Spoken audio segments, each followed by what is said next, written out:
Assalamualaikum warahmatullahi wabarakatuh. My name is Erza Amelia, and I make this video for my assignment of CCU that is about China. So here I want to explain you about the Chinese communication style. And here I want to tell you that tells about the style of how Chinese people communicate with each other. Okay, we know that language is a multifunctional tool that allows people to satisfy variety of needs from socio-cultural to political necessities. The need to express its importance in communication doesn't have to be stressed since the two are intertwined. The communication style in China has its respective cultural milieus with different forms and purposes as well as varying intensity, emotional change, and dimension. This has to be understood well by a person wanting to interact in an intercultural dimension. In dealing interpersonally, one must be aware that there are rules and standards for appropriate language style to be used. This study deals with how Chinese communicate, their communication style and communication issues. Chinese, hopefully after the end of the discussion, one would have a better understanding on the Chinese diaspora and a better appreciation of the Chinese communication style.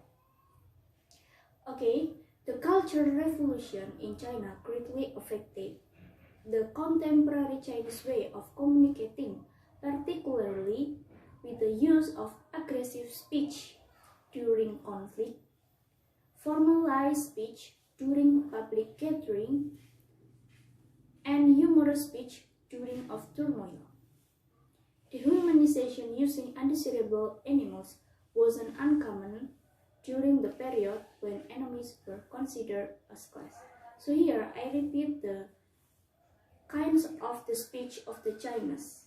That is, the first is aggressive speech. So we use the aggressive speech to express his or our disagreement on the majority opinion. So the Chinese people not used to say bad things without explanation in the verse. So they will explain the verse, then talk about another topic, and then they will tell about their disagreement of the topic, like that. So not straightforward to directly disagree, like that. And the second is formalized speech. And the Chinese people use this speech to use during political speech. It's like the meeting, business meeting. Okay, so formalized speech is for formal speech like meeting and business, like that. And the third is humorous speech. Humorous speech in Chinese is used to tell about something funny or something humor, because the Chinese doesn't use to make humor even they are a friend. So this is humorous speech used by them, like that. And the last is about rhetoric dehumanization. As I told before, that animals like enemies, that is for dehumanize, like in Chinese, is used for these animal metaphors permitted the way Chinese write and speak. So rhetoric is like a Chinese depicted in picture as admirable animals, like that. And the use of this poster was the only way Chinese could communicate with the royal person, that is rhetoric dehumanization, as the poster of animal. And the next is about Chinese communication style. Before we are going to the Chinese communication style, I will explain first that Chinese may consider the Westerners to be upfront in their manner of speaking. And This often causes a lot of misunderstanding or sometimes even hurt feelings of some Chinese people, especially if they are very sensitive. So we got the one point that Chinese is sensitive. The Chinese people value a slower, less aggressive approach and would prefer to slowly conceptualize an idea before commenting on it. And the second tips is Chinese is a slower, calmer, and less aggressive approach. And they used to explain the idea first before commenting something wrong.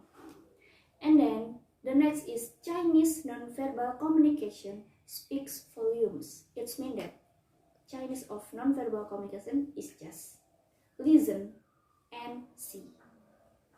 And since the Chinese strive for harmony and are group dependent, they rely on facial expression, tone of voice and posture to convey meaning or intention. So it means that Chinese people always intention with three, that is facial expression. Our facial expression is so important when we speak to Chinese people. And the second is the tone of voice, higher or lower of our tone of voice, that is important to speak with Chinese people. And the third is our posture to convey that what is the meaning of our speak and our intention. And the next is frowning while someone is speaking is interpreted as a sign of disagreement. Therefore, most Chinese maintain an impassive expression when speaking. And it is considered disrespectful to stare into another person's eyes. In crowded situations, the Chinese avoid eye contact to give themselves privacy. So it means that if we are stranger and I meet the Chinese people and suddenly I stare to their eyes, that is so disrespectful gesture to Chinese people because they have privacy.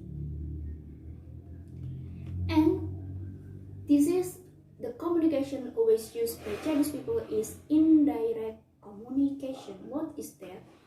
Chinese find it very difficult to decline someone offers, give negative comment or convey bad news. So indirect communication is like they are so hard to say no or to say bad to someone else. So they always use the opening and then give the content of their speaking, and then after that the closing it will be about disagreement or the message or the suggest that is not good for you, like that. So we have to more understand what is the Chinese speaks about, like that.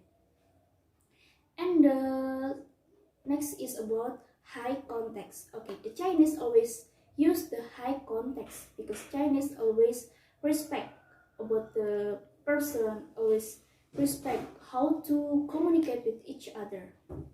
It almost use the facial expression, and the Chinese value relationships and networking are highly regarded, especially in the business world, commonly referred to as guanxi. They value building a relationship first before doing business. So the relationship of Chinese people is important more than anything. So high context is so important thing that we communicate with Chinese people. They respect each other. And then the next is Chinese don't use hand gesture or body language much. They express their meanings with their speech rather than language. So the important thing of communication in Chinese is our speech, not our gesture. And restraint. The Chinese are cultured to avoid the display of emotion. It is also very hard for a Chinese person to say no. Hence, they will give you an impression of maybe when they are not sure that will deliver but never outrightly let you know. It is about the saving face and remaining loyal. Like I said before, it can be called indirect communication. And the last is Chinese use different wordings, sentence structure, gesture, and expression when speaking to older people or workplace senior. So they more become polite because they speak of what and they speak to who, like that, to what. I think that is like Japanese people, they have a level to speak each other, like that. And then the Chinese culture has complex communication pattern, facial expression, movement of body parts, or even styles of dresses affects how communication of Chinese and how a person from other culture respond to them. For the white people, Chinese appear to be humble and reserved, so much concerned about their image that they tend to avoid in all possibilities the discomfort of being embraced or humiliated. So Chinese people is so humble for us. For Chinese, indirectness allows them to save relationship. To understand why Chinese behave and talk like this, it is important to understand the factors that affect how they communicate, such as tonal language, typological difference, and early education for children. So the most important thing in Chinese is indirect communication, because it affects many things in Chinese, like relationship.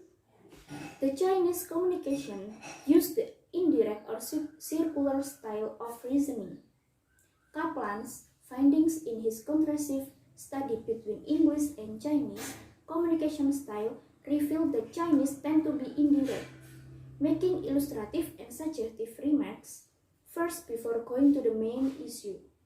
He called this the pattern of Oriental style, where people in diffuse culture reason in circling manner, starting from the farthest point and ends with the main point.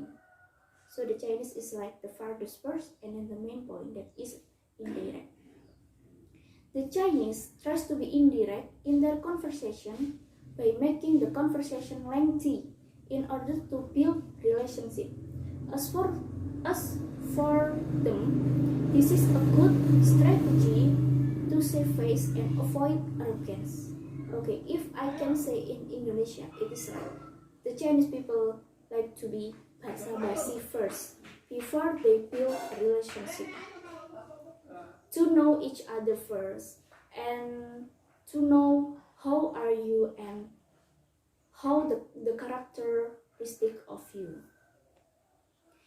And the conclusion of my explanation is the need to understand how Chinese think and communicate is important in the hope of a more interrelated world. The communication style of China has existed even during ancient times and up to now continues to be a heritage of the country. It gave them sense of pride as an individual and unity as a nation. So this is the last of my video about the communication style in China. I will repeat this. There are four, that is indirect, formal, and then restrained, and high context. That is the main communication style in China. I hope you can understand with my explanation, and I'm sorry if I have many mistakes. Thank you for your attention. Wassalamualaikum warahmatullahi wabarakatuh.